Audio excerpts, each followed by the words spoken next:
Good morning and welcome to Monday. It's the 19th of April and it's a very, very dull and very, very wet start outside this morning.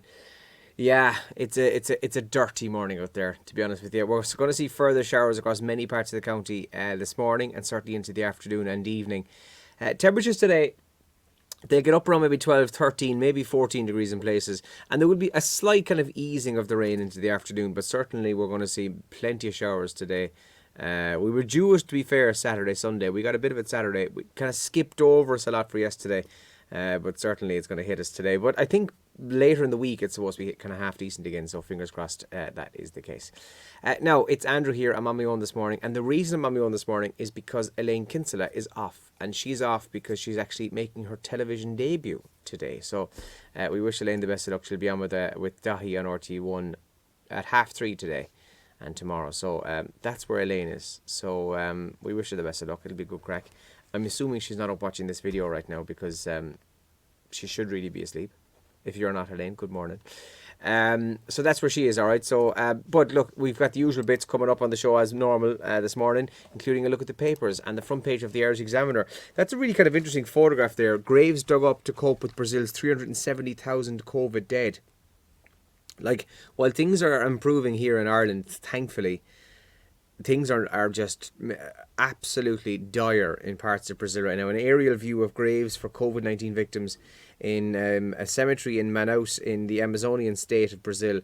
COVID has claimed more than 3,000 lives per day over the past week, the most by far worldwide. The country has a population of 212 million, and the death toll so far, 370,000. Unbelievable, lads. I mean, that's shocking when you see that there. Holiday at home likely by June as rates fall. Hopes for amateur sport, house viewings and click and collect are also on the cards, as there's growing optimism for the easing of COVID-19 restrictions will be brought forward to allow for a summer staycation from June on. That's the main story there this morning. They're saying that while it had been expected that a nationwide travel would not be allowed go ahead before July, the government and the health officials said that the country is in a significantly better place, and this date is likely to be brought forward, which is good. We'll take any good news now, lads, in fairness. And let me quick look at the back page. There's always some really cool photographs on the back page. A spectacular sunrise over the Franciscan Friary in West Cork is on the front page. Sorry, it's on the back page there. You can kind of see the sunrise shot there. Lovely photograph in the Examiner there this morning. The sports section, by the way, if I can hold it up there to you. They obviously Intercounty GA is back today, and they kind of go into a piece on that, and they're saying field day elite GA coaching insight into how counties can hit the ground running. So the Kerry hurlers and the Kerry footballers and the Camogie and the ladies footballers are all back in action as of today. The Irish Independent this morning says parents lobbying teachers could cost pupils their results in Leaving Cert. Pupils will not get their results if parents or others lobby teachers in hope of influencing the marks that they award for accredited grades process. This was mooted last year. You know, parents could potentially go up to a teacher and go, look, my little Johnny or my little Sarah, like, they do a lot of hard work, like, but, you know, can you not just give them a good grade, you know, blah, blah, blah, blah. If you do that, they could it could cost them their Leaving Cert results. And 6 in every €10 in a pension pot is being consumed by charges. What? Excuse me. Wow. Thousands of euro pension savings are being consumed by high charges. The report has found that up to €6 out of every tenner of the final pension pot is being eaten up by fees paid to finance firms. That's also in the Irish Independent there this morning. The Irish Sun says, R.I.P. baby Jen, I'm broken. Father's poignant tribute to his girl murdered in her own home. This is the awful story out of Dublin this weekend, where a woman was stabbed and subsequently died from her injuries.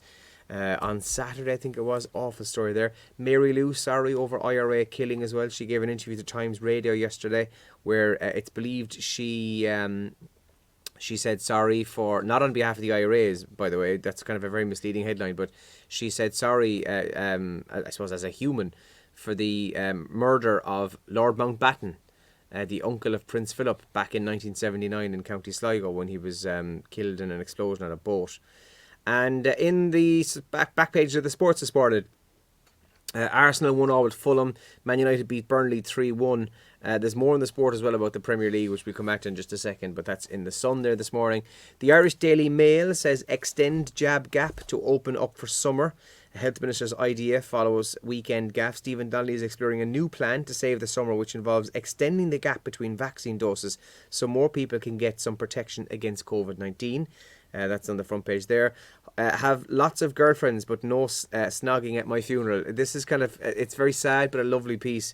Helen McCrory, the wife of actor Damian Lewis, she sadly passed away the weekend. She had been battling cancer, but he's been paying tribute to her in lots of lovely ways. But she says he's to make sure he still have lots of girlfriends now that she's gone.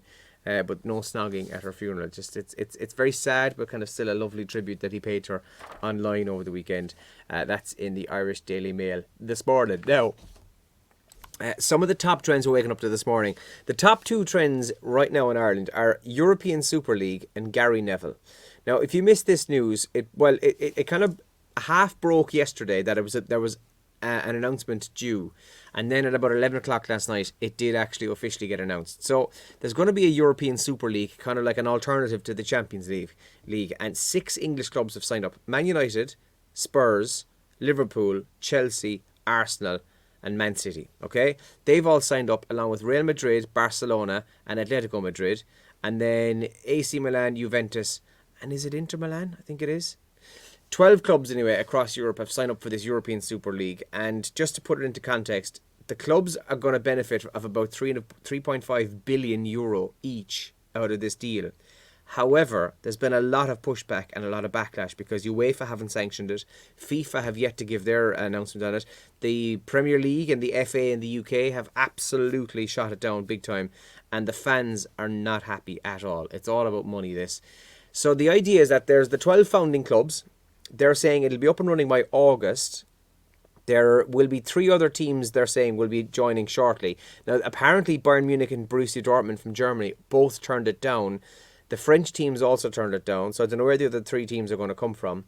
And then it'll actually be 20 teams in total. So you have the 12 founding clubs.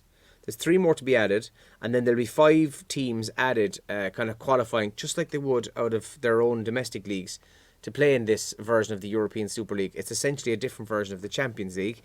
But UEFA kind of lashed back pretty strongly yesterday. And now they haven't confirmed this, but there is threats that, any player who plays in this European Super League will be banned from playing in the Euros and in the World Cups to come. That could change things very dramatically now. If you're Marcus Rashford or Jordan Henderson and you want to play in the World Cup and you're told, actually lads, you're not playing, you've played in this thing, that could dramatically change things big time. So that's one of the biggest, that is the top trend this morning. Gary Neville then subsequently gave his take and his response to it on Sky Sports yesterday, and he did not hold back. He called Man United and Liverpool disgusting, not their fans obviously, but the idea behind the boards and being greedy basically and money grabbing. So he lashed out at them all yesterday. He also tore into Spurs and Arsenal as well, because he made the point Spurs and Arsenal signed on as one of the top 6, and yet neither of them are playing in the Champions League at the moment. They're both struggling for form.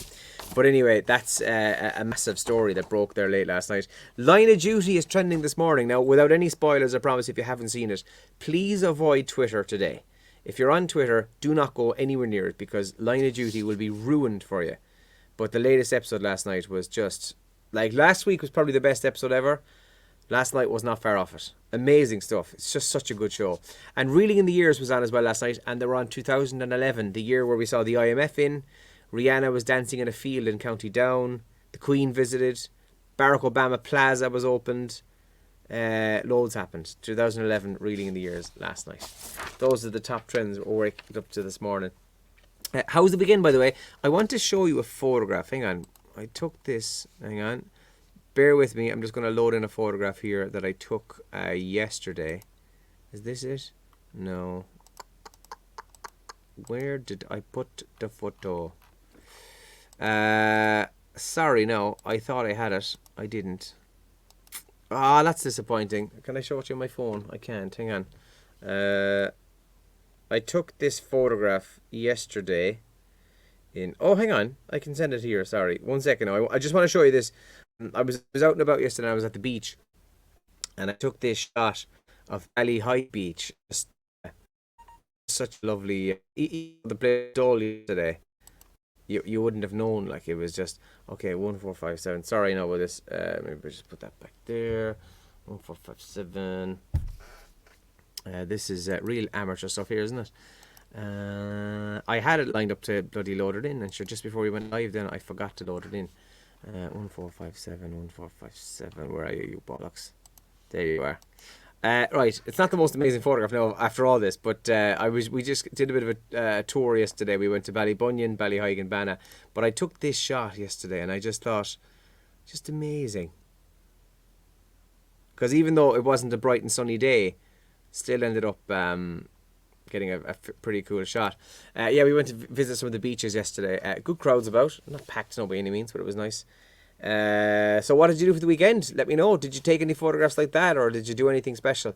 It was the first weekend here that we were able to travel within our counties restriction free, so let me know if you did. Text or WhatsApp 083 300 3300. You can comment here as well, and I'll give you a shout out on the radio in a few minutes time.